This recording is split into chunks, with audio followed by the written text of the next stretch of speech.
All right, my name is Schoen, and I'm an agender. And many of you have said, what is that? An agender is an American who is fighting against Agenda 21. How did we get there? We got educated. And we looked at this book, which you've been hearing about all day, and it is UN Agenda 21. So yes, it is a real document. 40 chapters, about 350 pages to control every aspect of human activity. So, your job after today is to become an agender.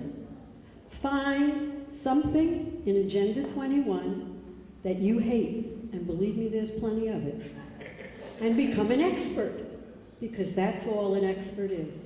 An expert is somebody who has done their job and educated themselves and has some talking points that they can talk to other people. In the beginning, when I first came up here, we talked about lies. And as you heard, this is now me, because they lie. They lie all the time. They lie about everything. And every single thing that has been going on in our government for the last just about 100 years is based on a lie. You heard John mention the word consensus. What is a consensus? A consensus means you start out with the answer first, and then you get together and figure out what lies you could use to get there. That's how global warming got started. And by the way, we now have NGOs, non-government organizations, performing regional governance, going around to multiple counties in Florida, telling the people in Florida that they have to pay into a fund to study what Florida is going to look like when the ocean rises 20 feet. How is that possible? So let's see, did the ocean rise? 2 cups? 2 cups. It's impossible. It's a physical impossibility. The sad part of it is our kids are not learning physics because education has been changed from an education knowledge of fact to a knowledge of value. And what does that mean? It is a license to lie. We have to decide, are we going to be one nation under God or one nation under the United Nations? And that's what this election is about. It's not about Obama and Romney. It's about America or communism. That's it. Real simple. We've been talking about all of those isms and everybody has mentioned them, so let's define what it is, because one of the things that they do when they lie is they change the words. So what means one thing to you could mean something totally different to me. They even gave a name to that. They call it doublespeak. They call it newspeak, and they tell you, we will speak like that. And what that means is they have the license to lie. And nothing was more evident of watching them lie when you look at C-SPAN. It's nauseating.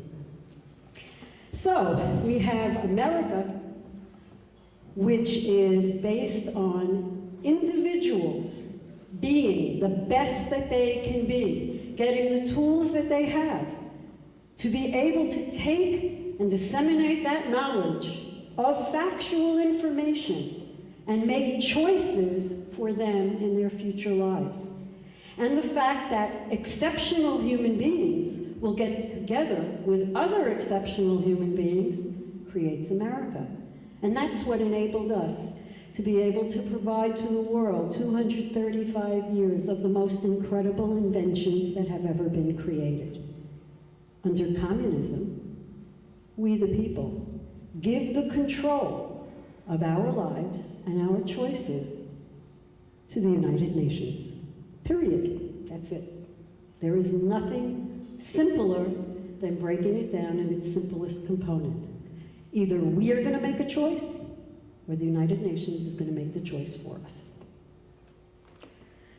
As we heard before, where did this all come from? As Ruth and Dr. Kaufman told you, this has been around for hundreds of years. This is not a new thing. It even goes beyond our common future.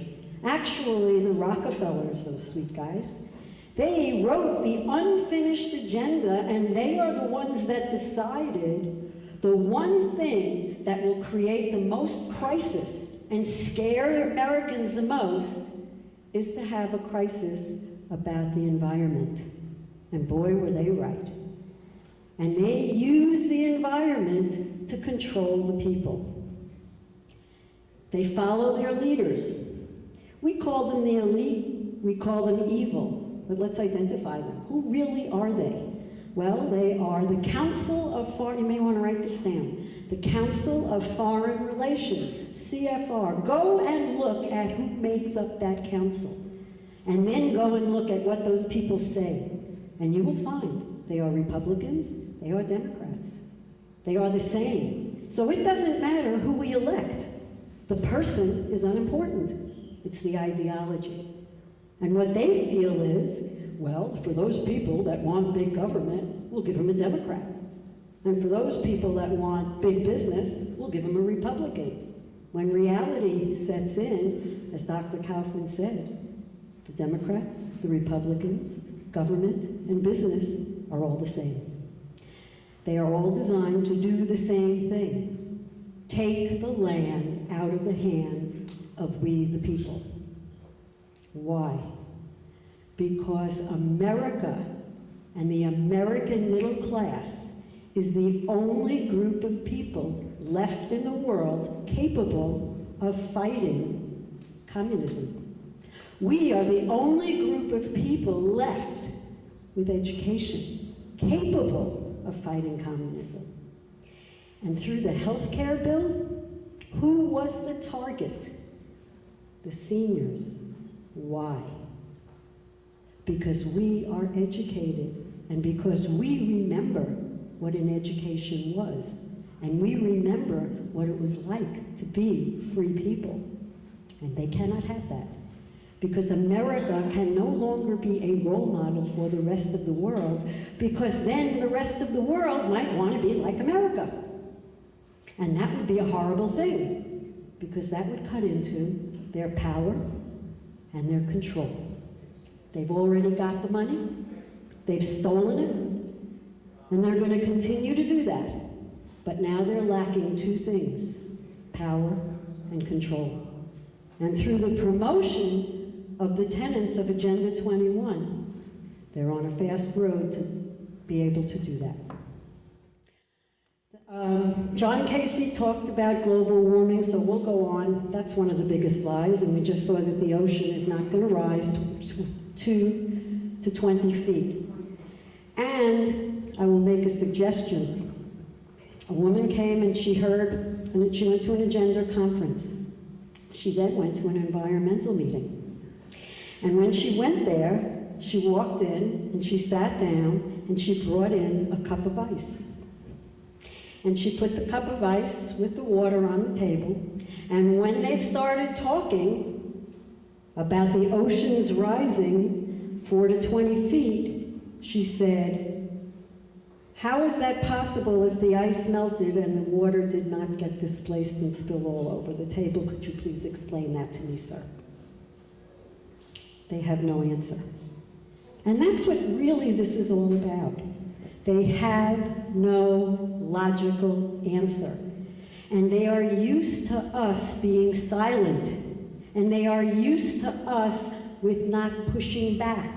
And therefore, they can make statements like that that are blatant lies because we're not challenging them. That's our job.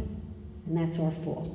And if we're going to blame somebody as to how did this happen, we have to look in the mirror. Because we did it by our silence. We listened to them so well when they said, "Do not discuss politics and religion." So guess what we didn't do? We didn't talk about politics and religion. They lie. Why would they not want us to talk about politics and religion? Because that would bring them down.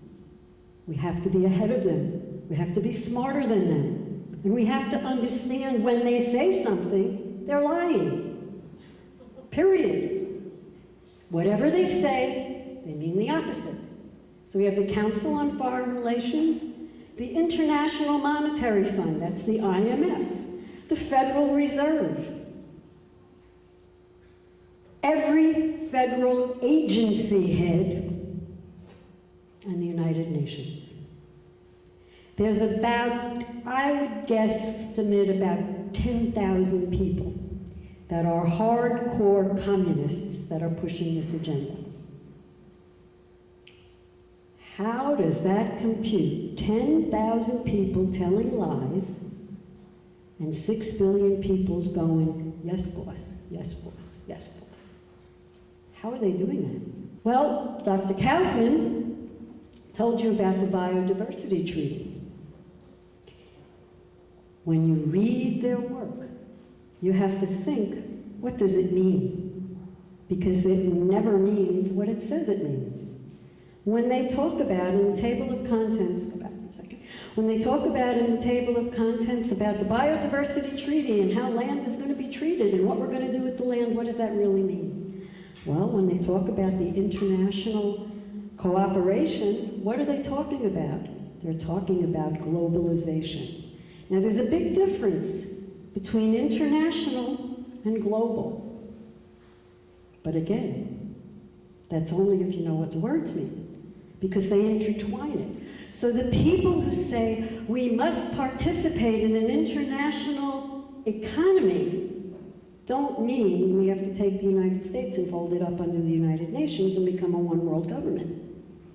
But the people that are talking about globalization means the United States will be gone and it'll be folded up under the United Nations. So they get the people to think, oh my gosh, our kids have to have a global education. No, they do not. They must know internationally the workings and the government of other nations so they can interact with them. They do not need to become global citizens, which means folding the United States up and putting it under the United Nations, under the one world government. Okay. They talk about 3 E's of Agenda 21. They talk about the equity, the economy, and the environment. And to my way of thinking, they have left out the most important E. Why did they leave it out? Because if we discovered it, we would know what they were doing. And that cannot be. Education is the key. Education is what makes it work. And education today in America is no longer education. It is indoctrination. And it is indoctrination into a one world government in a new world order controlled by the United Nations. Education is no longer knowledge of fact. You don't have to know those facts. That's not important. But what you have to do is regurgitate the values of the educator.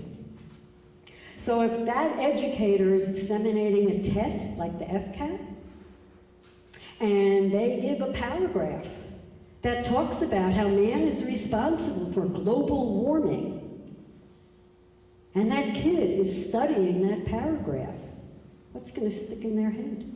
The indoctrination that went on in that paragraph. And that's what they will remember, because that's what part of the test is. They use our laws against us because education is now totally about the environment. Why? Because they're training our kids how to use the environment and the environmental laws to restrict we the people. Smart growth sounds wonderful, as we just heard. Has nothing other to do about being smart. All it is to push people into human settlements subject to intense controls. Intense controls. Because everything, as you just saw, is not sustainable.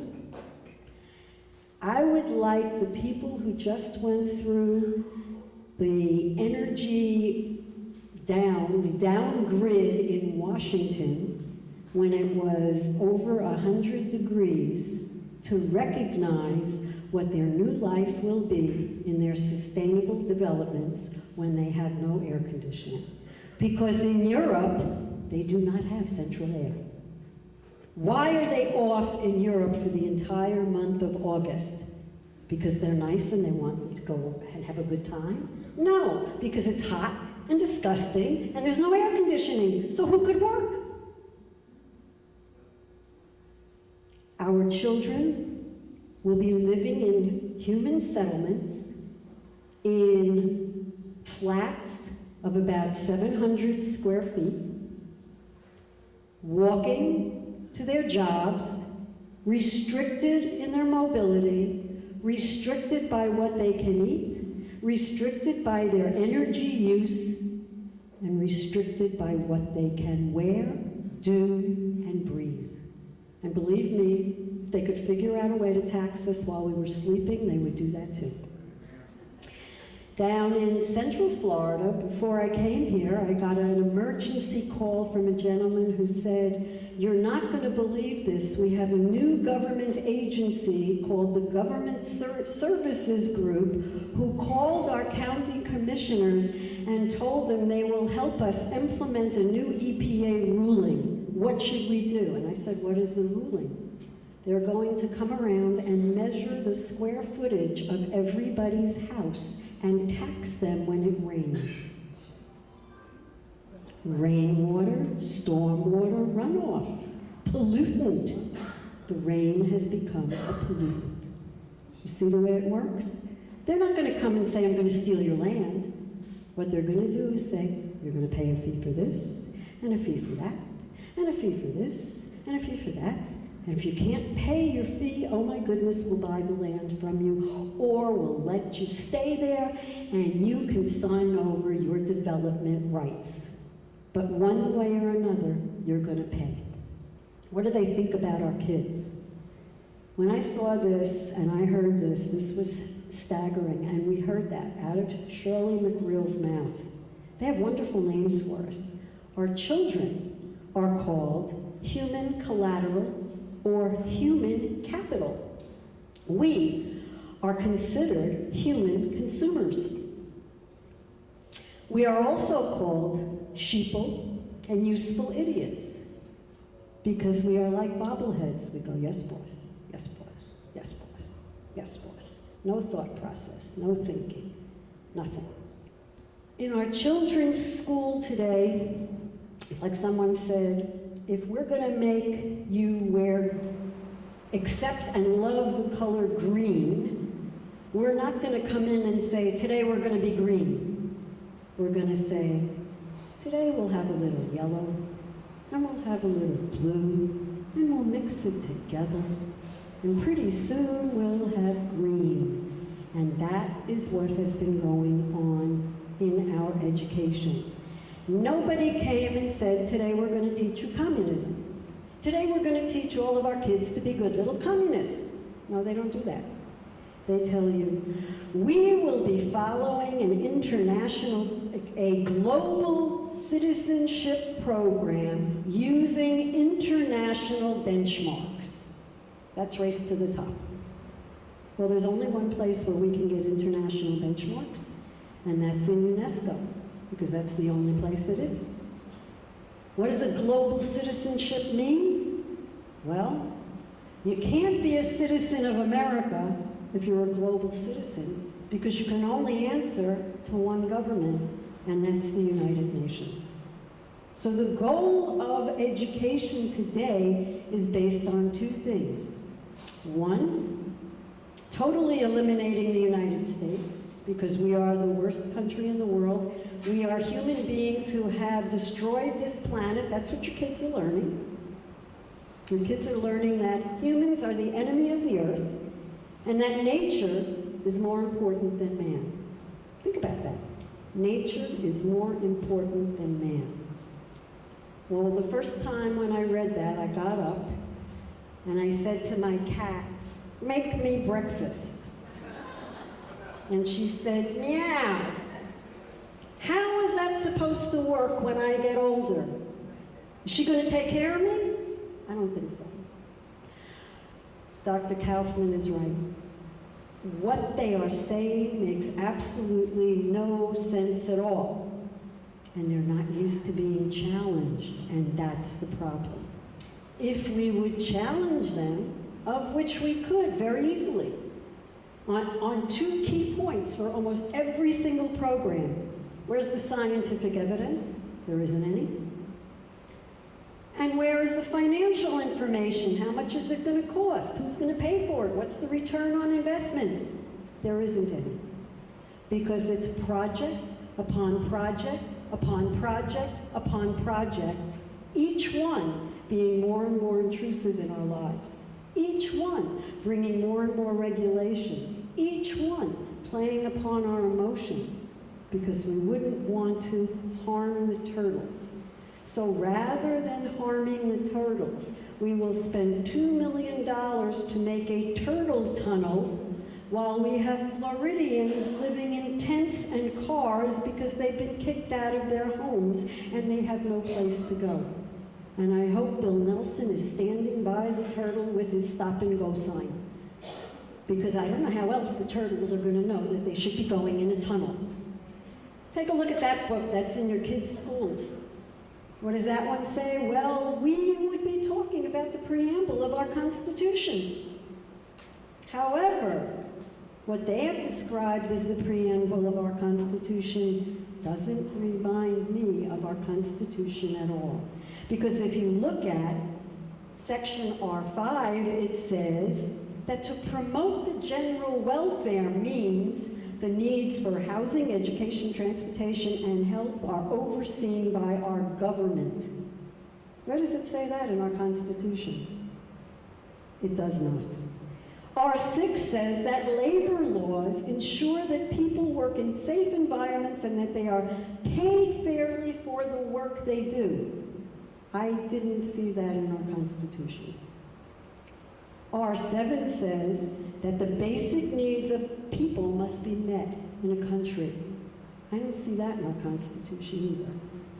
They changed our Constitution, they have changed our history, and they are transforming America into a communist country that we will never recognize again.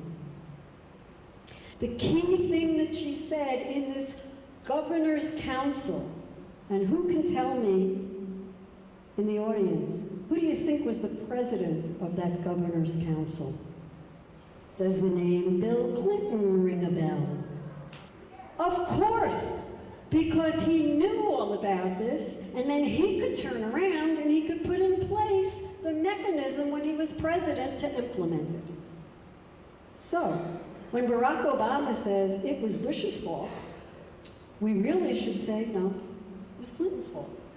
Because Clinton is the one in the lame duck session of his presidential tenure.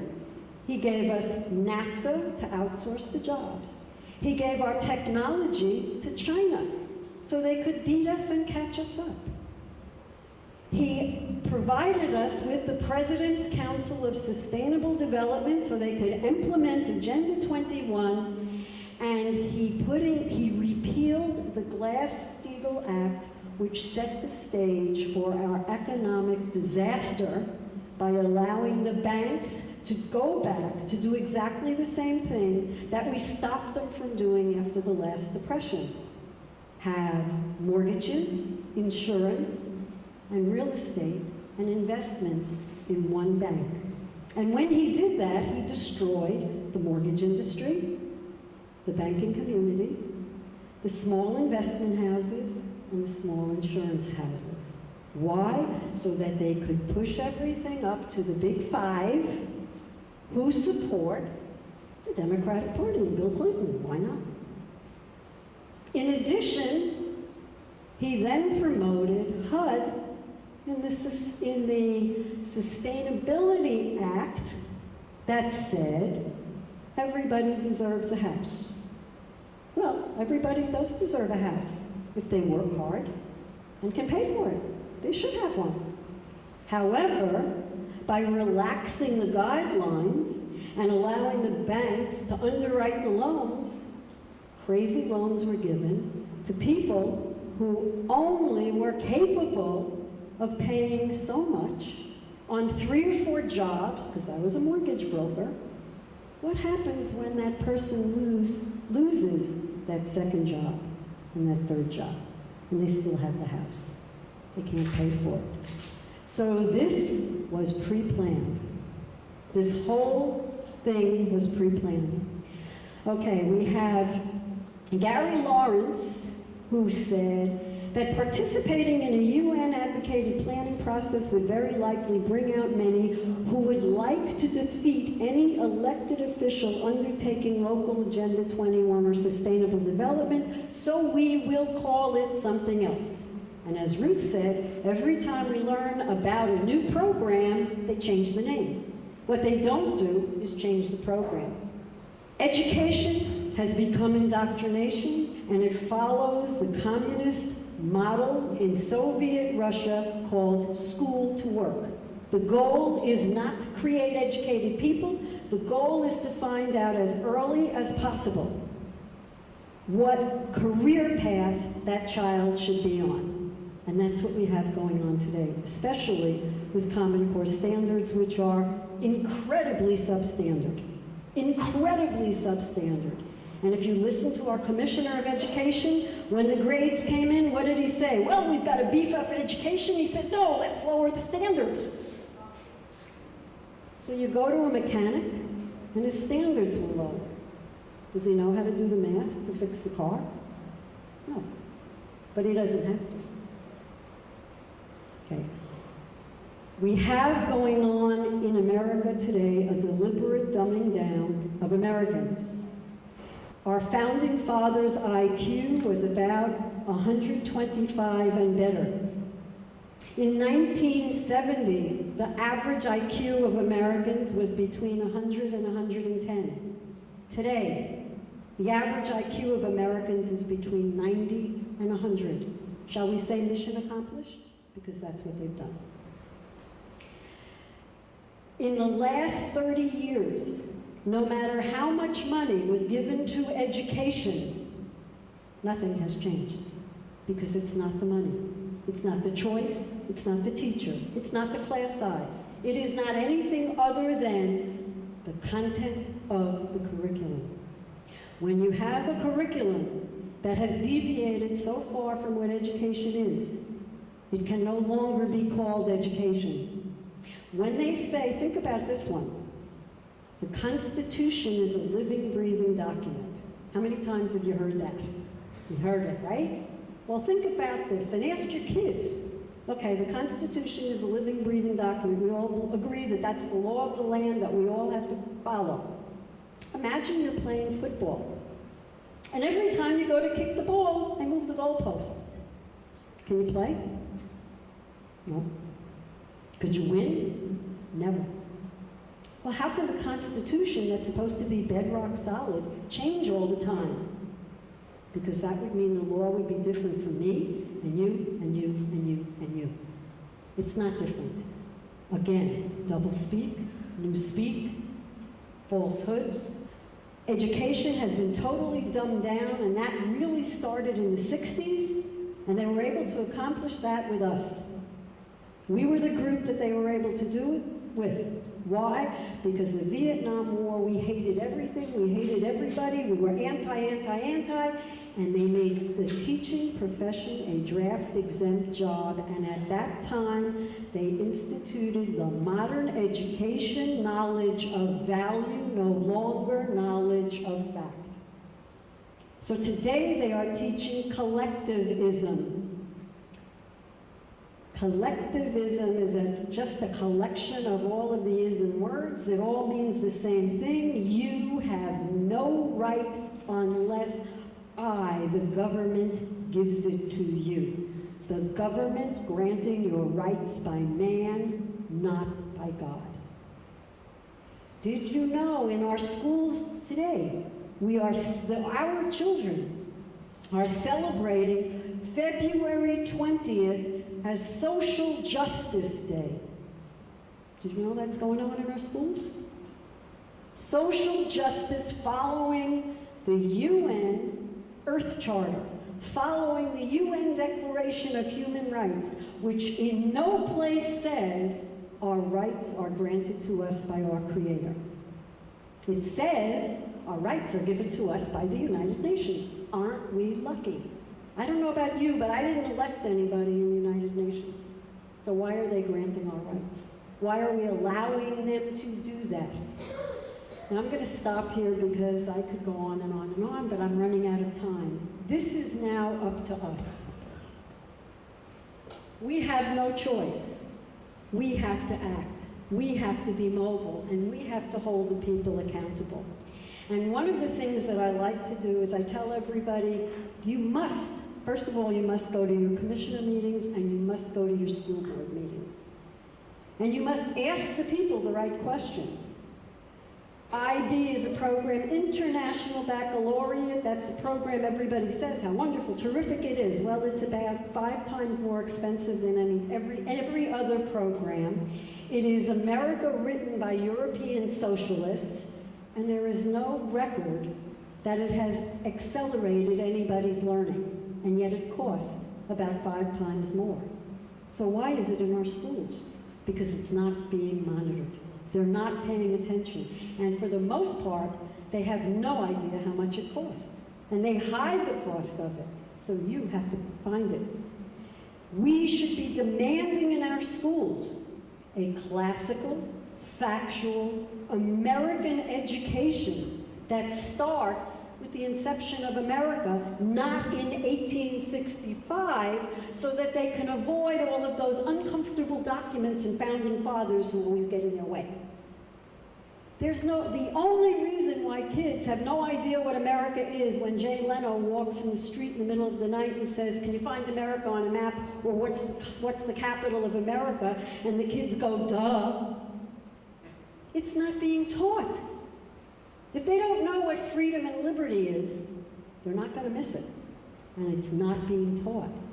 And I will say it over and over again. It's not being taught. And unless we demand it, it's not going to be taught. Because they have no desire. Reading is not taught by reading. Reading is taught by you recognize a few words in a paragraph and you're supposed to walk away and know what the paragraph means. Congratulations, you can read. Math is done by consensus. So today we've decided 2 + 2 is 5. Isn't that exciting? But I feel good about math. And I came to school, so I'm going to get a passing grade, just like everybody else.